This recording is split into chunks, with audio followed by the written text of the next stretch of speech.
നടത്തുന്ന ആറാമത്തെ ജില്ലയാണ് പാലക്കാട്. എല്ലാ ജില്ലയിലും വൻ സ്വീകരണമാണ് നമുക്ക് ലഭിച്ചത്. ഇത്ര ആവേശഭരിതരായ കോൺഗ്രസ് പ്രവർത്തകരെ അപൂർവമായി ഞങ്ങൾ കണ്ടിട്ടുള്ളൂ. സർക്കാരിനോടുള്ള ജനങ്ങളുടെ വെറുപ്പിന്റെ തീവ്രത വ്യക്തമാക്കുന്നതാണ് സമരാഗ്നിയിലേക്ക് ഒഴുകിയെത്തുന്ന ജനകൂട്ടം. പൗരപ്രമുഖരോടൊപ്പം ഉണ്ടും ഉറങ്ങിയുമുള്ള യാത്ര അല്ലിത്. ഞങ്ങൾ സാധാരണക്കാരായ, കഷ്ടപ്പെടുന്ന, ബുദ്ധിമുട്ടുന്ന, പ്രയാസങ്ങൾ അഭിമുഖീകരിക്കുന്ന, ദുരിതമനുഭവിക്കുന്ന ആളുകളെ കണ്ടുകൊണ്ടാണ് ഞങ്ങൾ ഈ യാത്രയുമായി മുൻപോട്ട് പോകുന്നത്. അവരുടെ പ്രയാസങ്ങളും ദുരിതങ്ങളും നേരിട്ടറിഞ്ഞ് അവരുടെ പ്രയാസങ്ങൾക്ക് പരിഹാരം കാണാൻ വേണ്ടിയുള്ള യാത്രയായിട്ടാണ് ഞങ്ങൾ ഇതിനെ കാണുന്നത്. എല്ലാ അർത്ഥത്തിലും ജനങ്ങൾക്ക് നാശം വിതക്കുന്ന ഒരു സർക്കാരാണ് കേന്ദ്രത്തിലും സംസ്ഥാനത്തും ഉള്ളത് എന്ന് എല്ലാ ആളുകൾക്കും അറിയാം. രാഷ്ട്രീയ ഭേദമന്യേ അത് അംഗീകരിച്ച ഒരു പൊതുവിശ്വാസമാണ്. പക്ഷേ രാഷ്ട്രീയത്തിന്റെ നിറന്നൂക്കി ചിലപ്പോൾ ഒരു വിഭാഗം ആളുകൾ അത് പറയുന്നില്ല എന്ന് മാത്രമേ ഉള്ളൂ. എല്ലാവരുടെ മനസ്സിനകത്തും ഞാൻ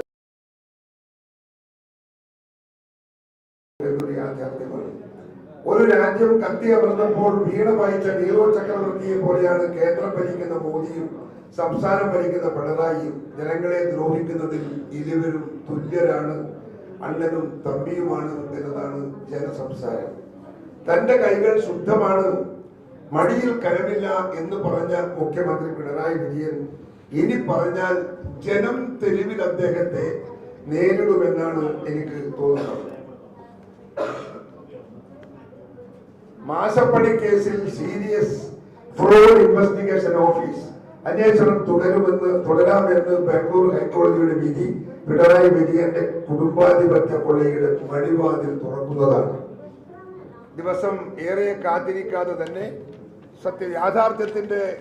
യാഥാർത്ഥ്യം നമ്മുടെ സമൂഹത്തിലേക്ക് അത് കടന്നു വരാൻ പോവുകയാണ്. അന്വേഷണ കാലാവധി 8 മാസമായി നൽകിയത് കേസ് അട്ടിമറിക്കാനാണോ എന്നുള്ള സംശയവും ബലപ്പെടുന്നുണ്ട്. അഴിമതിയിൽ മുങ്ങിത്താഴുന്ന പിണറായി വിജയനെ ഇനിയും താങ്ങണമോ എന്ന് CPM-ഉം LDF-ഉം ഘടകകക്ഷികളും ആലോചിക്കണം. ഗോവിന്ദൻ മാഷ് ഇന്നലെ ഒരു സ്റ്റേറ്റ്മെന്റ് അദ്ദേഹത്തിന്റെ പറഞ്ഞിട്ടുണ്ട്. ന്യായീകരിക്കുന്നതിനെ കുറിച്ച് അദ്ദേഹത്തിന്റെ ഒരു അഭിപ്രായം റിസർവാണ്. എന്തും ഏതും ന്യായീകരിച്ച MP ഗോവിന്ദൻ മാസ്റ്റർ പോലും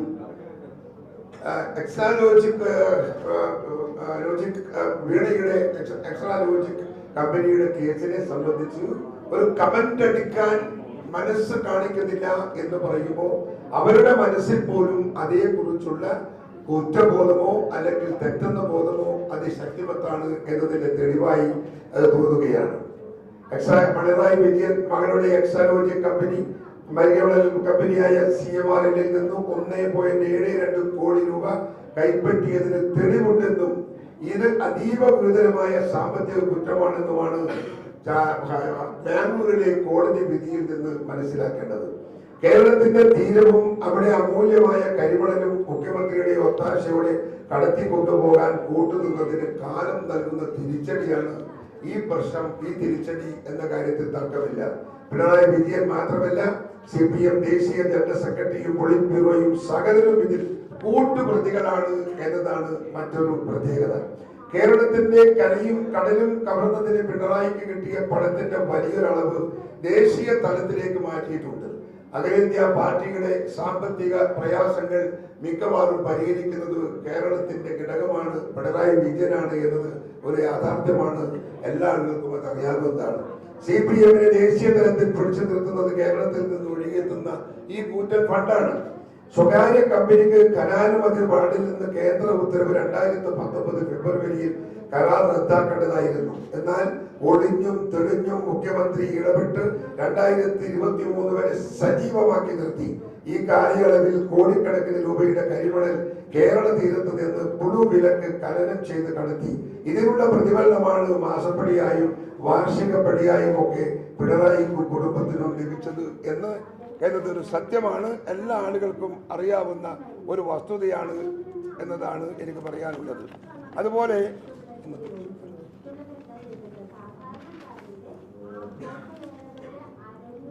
കേരളത്തിലെ നെൽ കർഷകർ ആത്മഹത്യയുടെ വക്കിലാണ്. ഇന്നിപ്പോ ഇന്ന് പരാതി കേട്ട കൂട്ടത്തിൽ ഏറ്റവും വലിയ ഉയർന്ന പ്രശ്നം പറഞ്ഞ വിഭാഗമാണ് നെൽ കർഷകന്മാർ. കർഷക ദ്രോഹത്തിൽ കേന്ദ്ര സംസ്ഥാന സർക്കാരുകൾക്ക് ഒരേ നിലപാടാണ്, ഒരേ നയമാണ്. ഡൽഹിയിലെ കർഷക മാർച്ചിനെ ക്രൂരമായിട്ടാണ് കേന്ദ്ര സർക്കാരിന്റെ പോലീസ് നേരിടുന്നത്. ഒരു ഭീകരവാദിയെ പോലെയാണ് കർഷകരെ സർക്കാർ കാണുന്നത്. ഇവിടെ പിണറായി വിജയൻ അദ്ദേഹത്തിന്റെ ജാഥ നടത്തുമ്പോൾ വഴിയോരത്തും നടന്നുപോയ ആളുകൾക്ക് നേരെ നടത്തിയ തല്ല് പോലെ അതിലും ഭീകരമായാണ് ഈ കർഷകർക്കെതിരെ ഡൽഹിയിൽ BJP ഗവൺമെന്റ് നടത്തുന്ന അക്രമം എന്നത് പറയാതിരിക്കാൻ നിർവാഹമില്ല. കേന്ദ്ര സർക്കാരിന്റെ 3 കർഷക ദ്രോഹ ബില്ലിനെതിരെ സമരം ചെയ്ത 700 കർഷകർക്കാണ് ജീവൻ നഷ്ടമായത് എന്ന് ഓർമ്മ വേണം.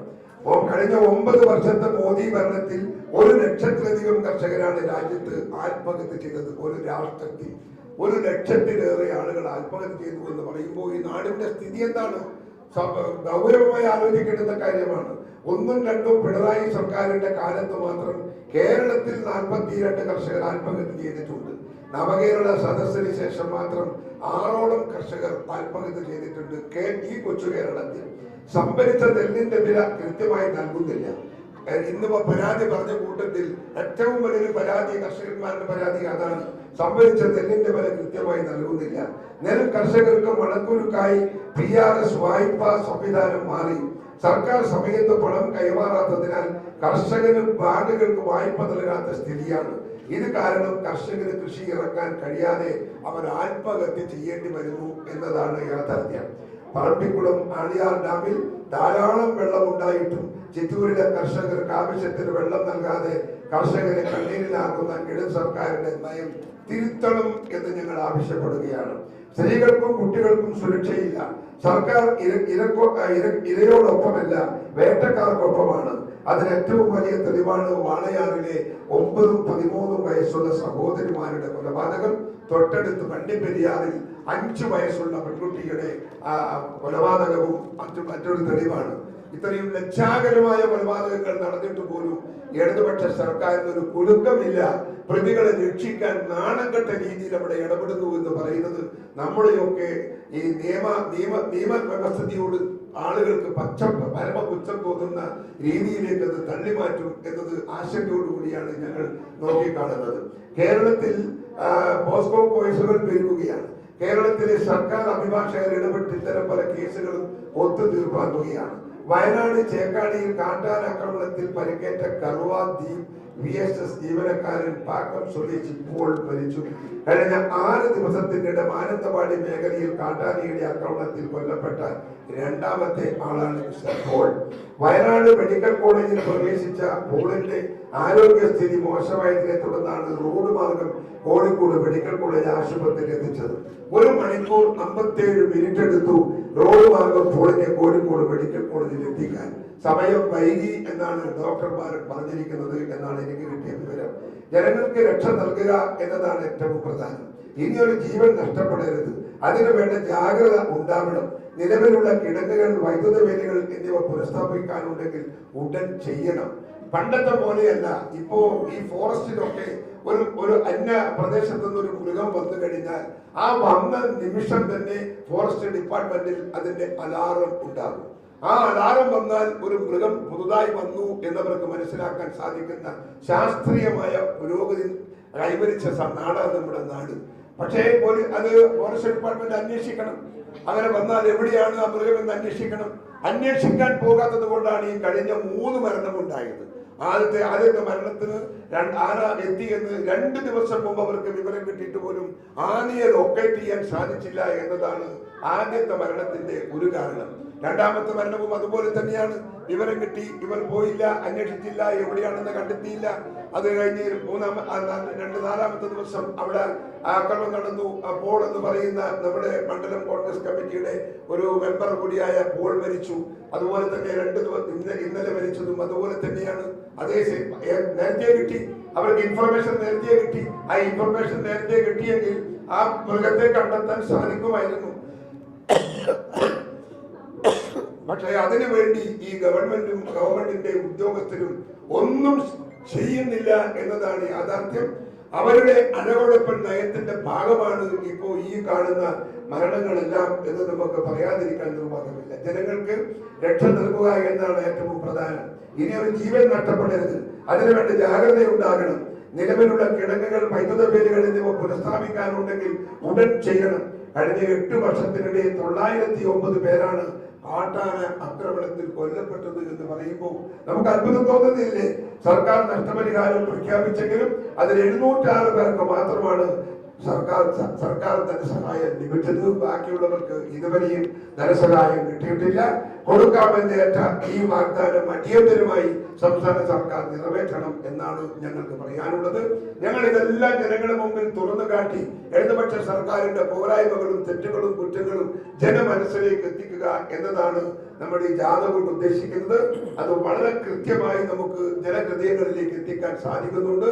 വൻ ജനാവലി കൂടുന്ന യോഗങ്ങളിലൊക്കെ ഞങ്ങൾ പറയുന്ന രാഷ്ട്രീയ പ്രശ്നങ്ങൾ മനസ്സിൽ മുഖമുലക്കെടുത്ത് മുൻപോട്ട് പോകാൻ സാധിക്കുന്ന പാർട്ടി പ്രവർത്തകന്മാർ കോൺഗ്രസിന് അനുഗ്രഹമായി വന്നിട്ടുണ്ട്. അതുകൊണ്ട് വരാൻ പോകുന്ന തെരഞ്ഞെടുപ്പ് രംഗത്ത് സക്രിയമായി ഈ തെരഞ്ഞെടുപ്പിനെ